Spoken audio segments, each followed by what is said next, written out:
Thank you for listening to the Matt's Movie Reviews podcast, available on Podbean, Apple Podcasts, Spotify, Google Podcasts, Amazon Music, and Stitcher. Also, please follow Matt's Movie Reviews on Facebook, YouTube, LinkedIn, Reddit, Instagram, Twitter, and Rumble. And of course, be sure to visit mattsmoviereviews.net for the latest reviews, top 10 lists, and more. Now, onto the show.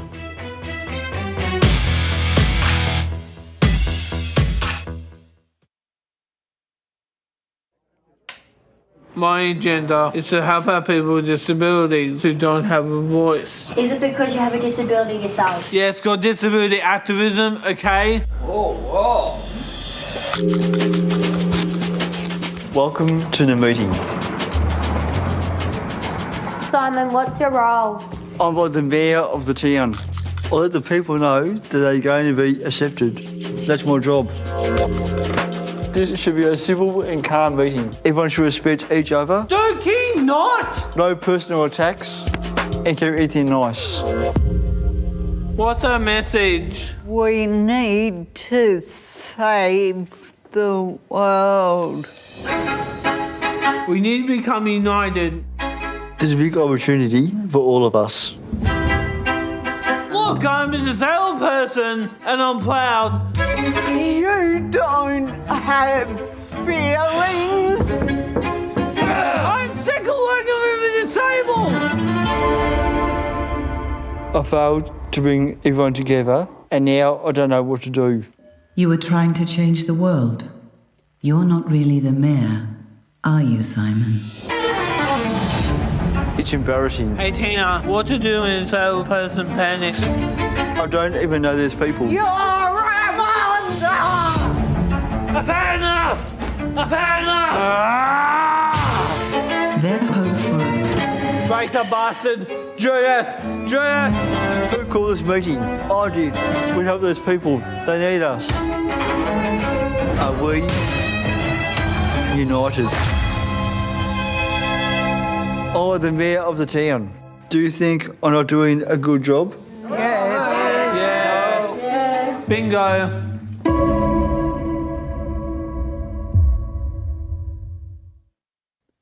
Hello and welcome to the Matt's Movie Reviews podcast. I am your host, Matthew Pejkovic, and this is episode number 544. Releasing July 16 in Australian cinemas is Shadow, a dramatic comedy that tells the story of three disability activists who call a town hall meeting only to find that their own prejudices are in the way of progress. A darkly comedic and fascinating story about the hierarchy of intelligence and how it translates to power.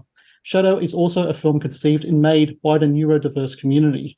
And joining me now to talk about the film is director Bruce Gladwin and associate producer Meret Hassanen. Bruce and Meret, I thank you both very much for joining me today. Pleasure. Thank you. Bruce, I want to start with you first. I want to go back a bit with the back-to-back theatre, where the play that this movie was based on, the play was called The Shadow Whose Prey the Hunter Becomes. From what I understand of the creative process of the theatre, it's the company themselves, the ensemble of actors. They're the ones that really kind of come up with the ideas. And the dialogue is very kind of improvisational and organic, isn't it? So the cast are essentially the writers. With that type of process of putting together a play, how long does it take to develop a play into what it would eventually become when it was put on stage in 2019? Did it take a number of time? Because I imagine a play that's based on a lot of improvisation would have taken some time to get down to like a script kind of format. Yeah, sure. Well, we make a new work probably every 3 years in terms of theatre. And the company is a repertoire company, so we're often touring our previous work. So we're not working at it in a full-time capacity, but, you know, the work is gestated and thought about and over about a 3-year period. Probably, to be honest, to be in the rehearsal room, it's maybe about 3 months or to 4 months of, you know, devising and then a rehearsal period before we make the work. So, Meret, when it came to the film, so it's 2020, the COVID lockdowns were on, the lockdown ends, and then the priority was to get the film like in production. When this happens, when the play is about to go into production, when did you first kind of hear about the adaptation, and how did you kind of get involved? Were you involved back-to-back theatre beforehand, or did you like hear about the film and then you kind of you jumped in and became involved with that process? No, I didn't know about back-to-back theatre on the film. I actually found the job advertised online, and it was an associate producer specifically for the film, and so I applied and became involved, I think, midway through pre-production.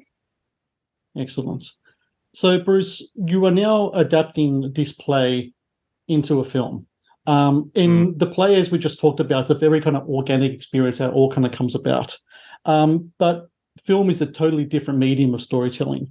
So in the process of adapting a theatrical work into a film work, is that something that you're still keeping in-house, or do you get like people from the outside who worked in the film industry to come in to back and kind of help you about getting the film script together from the theatrical script? Well, we worked with industry professionals that are like script editors to give us feedback on the emerging script. And of course, as you highlight, theatre is very different to film, and how you hold an audience is very different. Theatre has liveness as a very strong dynamic in terms of holding the audience's attention, whereas for screen, it really needs this kind of projecting momentum of, one scene, there's content within that scene that makes the audience want to watch and see what happens in the next scene. And so we really had to kind of look at opening up the story, giving it those suitable drivers for, holding the audience's attention, but also making it, we didn't want it to feel claustrophobic and, rooted in one location. So as part of it was opening it up and making it more cinematically. And, one of the agendas that we had was to work with as many industry professionals as possible, but also to allow the creation of this work to give opportunity to a whole range of artists and technicians who are people with disabilities that wouldn't normally have a chance of working on have access to working on a project like this. So Meret worked with us in helping us find and disseminating the information. This is an opportunity in terms of crew members to work with us. And we had a number of paid internships. I think it was like about 30 all up, working across the whole project. And those interns were working with industry professionals and mentors in those specific roles across cinematography and editing, production design, makeup, hair, any kind of department you think of in terms of screen. We had someone there, and then industry professionals supporting them in that situation. Meret, when it came to those paid and meaningful opportunities that people, for people with disabilities to work on this film and get some boots on ground experience in the film industry, when the call went out, I think it was something like 40-something applicants from around the country put their name up to try to get on the film. How do you go about delegating which roles are best for which applicant, and what type of experience level do a lot of applicants have? Did some people like yourself come from film school and had some film experience, or were some people diving into this for the first time and just really curious and wanted to get into it? There was a broad range of experience with the applicants. A few had quite a lot of experience, but most had more of an interest and wanted to explore that interest. And part of the interview process was a discussion we had as a team with each applicant around where their interests lay and what their skills were and what they wanted to learn as part of the process, and any adjustments they might require to make that process as seamless as possible. And then once we had that information, we spoke with the like heads of department on the film, and who became the mentors. So it was just a really long discussion process to work out the best fit for everyone. Bruce, the philosophy that I can pick up from with Back to Back as the theatre company, and now as a film company as well, is all comes down to community. And especially with this, it's really down to community filmmaking. And a lot of the time, it seems like to me that this is much making a movie as it is as providing a learning experience for all your cast and crew.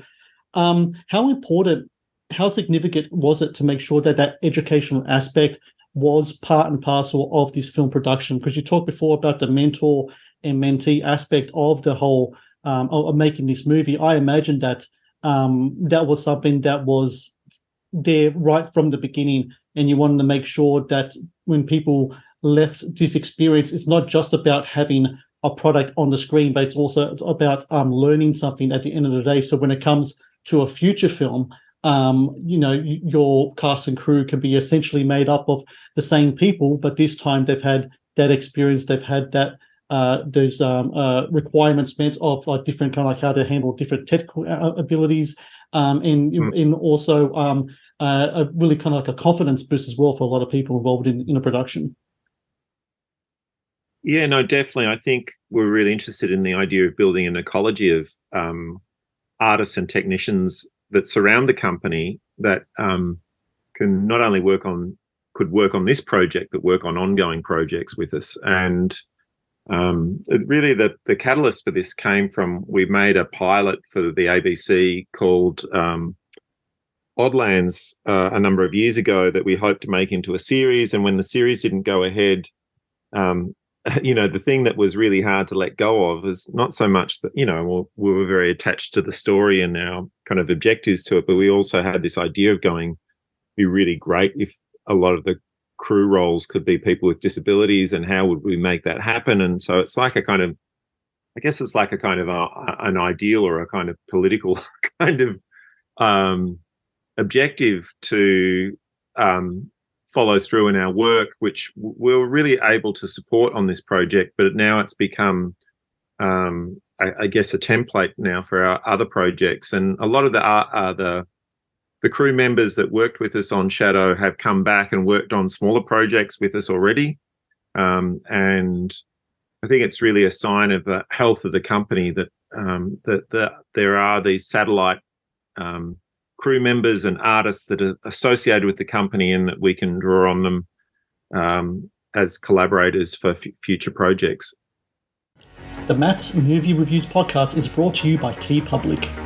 TeePublic is the world's largest marketplace for independent creators to sell their work on the highest quality merchandise.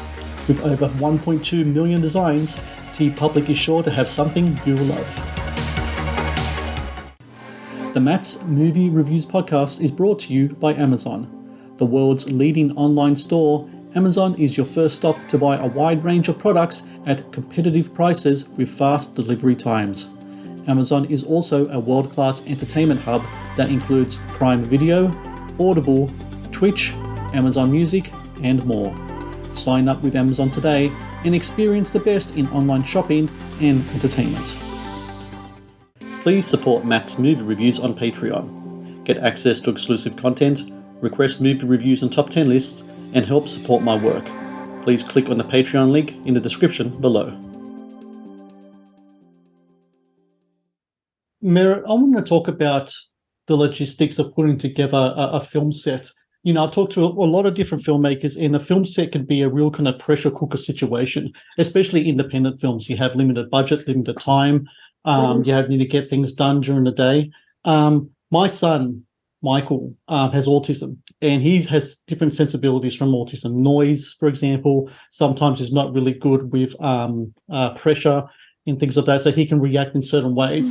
How do you go about making sure you can create a film set to make sure that everyone's different kind of sensibilities, depending on what their disability is catered to, while at the same time trying to get a film getting made in the first as well, especially post-COVID as well? I imagine during the whole COVID aspect with spacing between everyone and maybe face mask and everything else, it would have put another hurdle in a lot of the processes of making this film.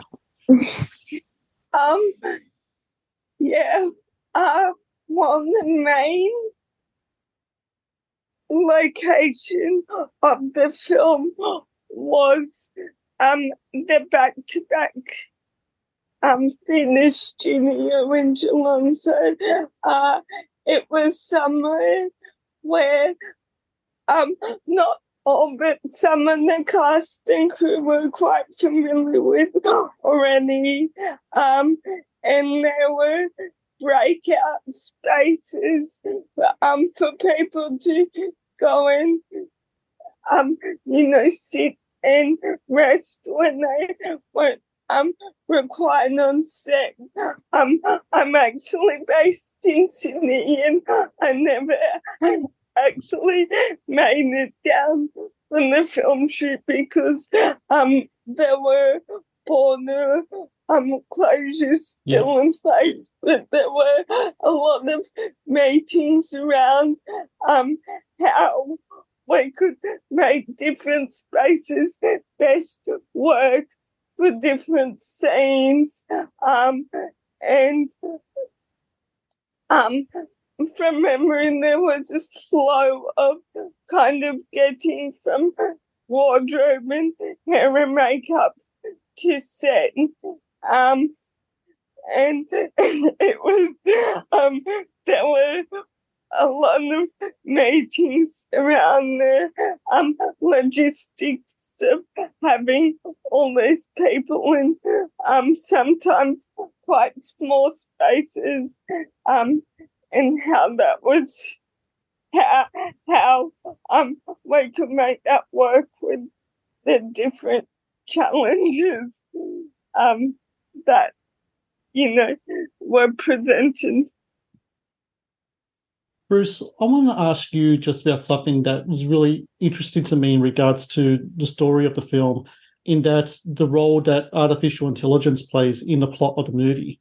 Now, this was shot back in 2020, and only like this year, I think, artificial intelligence as kind of like a more common used thing among the public has become more like a very relevant. But you guys were talking about this back like 3 years ago in the film.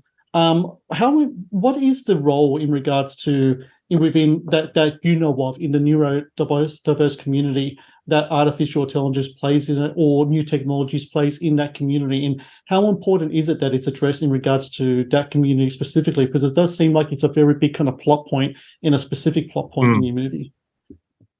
Yeah, well, I guess there's a character within the story which is a piece of artificial intelligence that starts off as fairly benign as a subtitle screen. And as the story unfolds, and it's like a town hall meeting, and these activists are presenting information to a group of public members, the subtitle screen essentially physicalizes everything that's being said.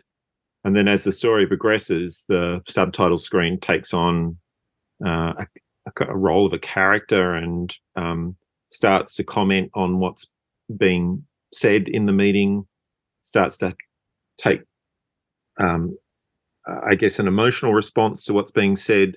And then you realize that what the activists are talking about is really a projection to the future where artificial intelligence will overtake human intelligence, and what are the ramifications of that for the general populace, and making an analogy between the treatment of people with intellectual disabilities historically and currently to this future scenario where artificial intelligence overtakes human intelligence. And I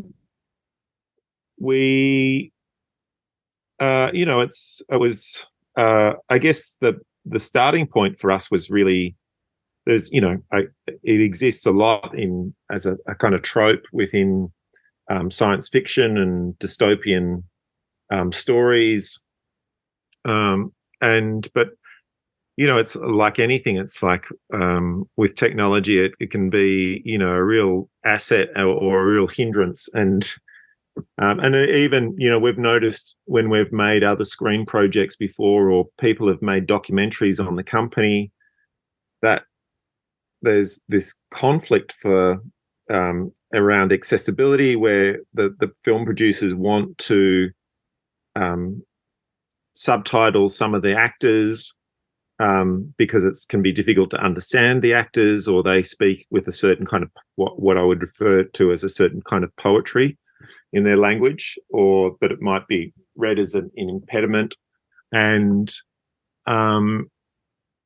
then the actors have taken offence, and so that just as a simple idea that we explore this idea that the subtitle as a piece of technology, even though it's not an intelligence, just the use of subtitles can be a real asset, or it could be an offence. And that's a kind of starting point, I guess. In any piece of technology, you have to kind of understand what the dynamics are. And of course, we're at this point in our history of evolution where we're starting to develop artificial intelligence, and it's it feels like we're at the start of an immense explosion or implosion. I'm not quite sure. But these are the questions we need to ask ourselves, and I think the film raises this as going, all right, can we stop and have a conversation about artificial intelligence, and what is it going to mean for us as humans? Meret, as someone who, you've been to film school, you're an associate producer on this movie, you're a filmmaker, you want to do more work in film. How important is the role of new technologies in filmmaking in regards to the neurodiverse community and the disabled community? Especially as moving forward, I imagine that the use of different camera equipment, or editing equipment, or programs for all sorts of different people would be a very important aspect, especially in regards to the neurodiverse community who want to make their mark in the arts, especially in filmmaking. How important is that is the role of new technologies in all of that?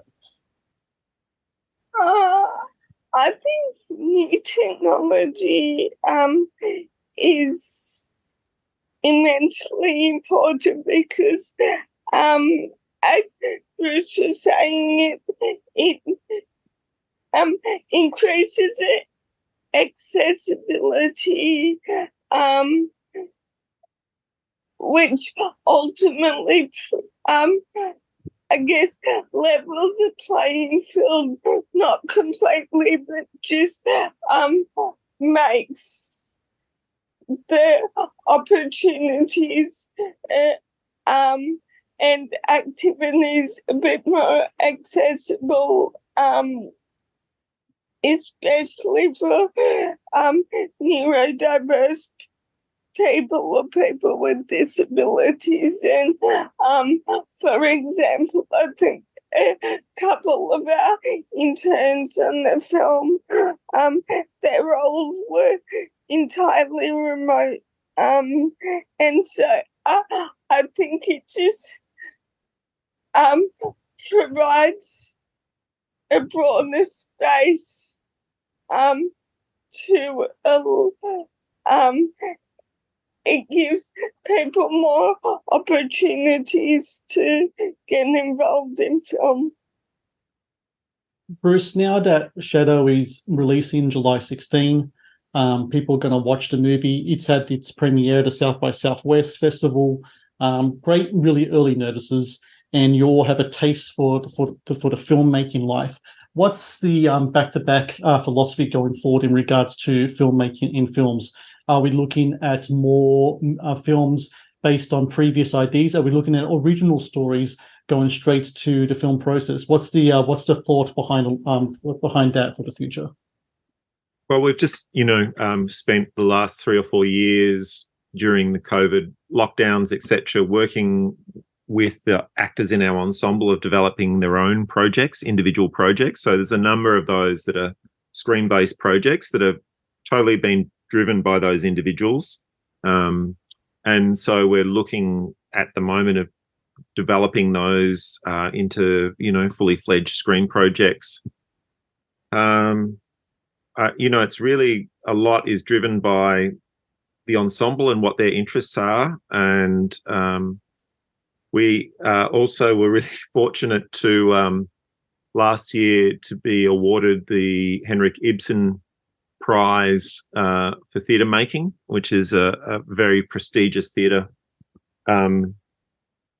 prize. And as a part of that, we brought a documentary film crew along to Norway for the presentation, and that's a doco that we're working on. So, it's a kind of suite of activities, a very idiosyncratic individual projects that the ensemble are driving, and I guess some more broader general docudramas that we're working on. And I think we're, like anyone else in the film industry, we're opportunistic and, going, all right, we're going with the flow. We've got multiple.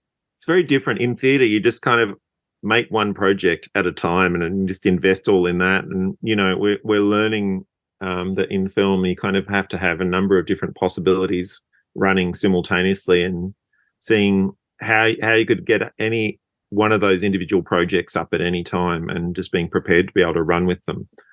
And we're building relationships, and, also trying to hold the relationships that we've already built, and looking for opportunities for those collaborators and that we've worked with to continue working with us.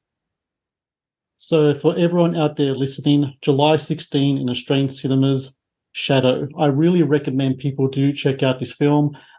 Make sure you go to your local cinemas, see if it's playing. If it isn't playing, demand it to be played, so everyone can watch this film. And also go to theshadowfilm.com for more information. Look into kind of the background. There's some cool videos on there, behind the scenes stuff about how this film came about. And Bruce and Meret, I want to thank you both very much for your time today. I want to congratulate you both as well. I think it's really important as a father of a person who's in the neurodiverse community. I think it's really important that there is a space in filmmaking and in the arts for everyone, regardless of disability or what have you, that they take part and be able to create along with everyone else and have their stories be told. So thank you for that, and congratulations with the film, and thank you for your time today. Cheers. Thanks. Thank you for watching the Matt's Movie Reviews channel. Please subscribe for more reviews, podcast interviews, and exclusive content. Also, if you would like to request a review and support my work, please join my Patreon via the link in the description below.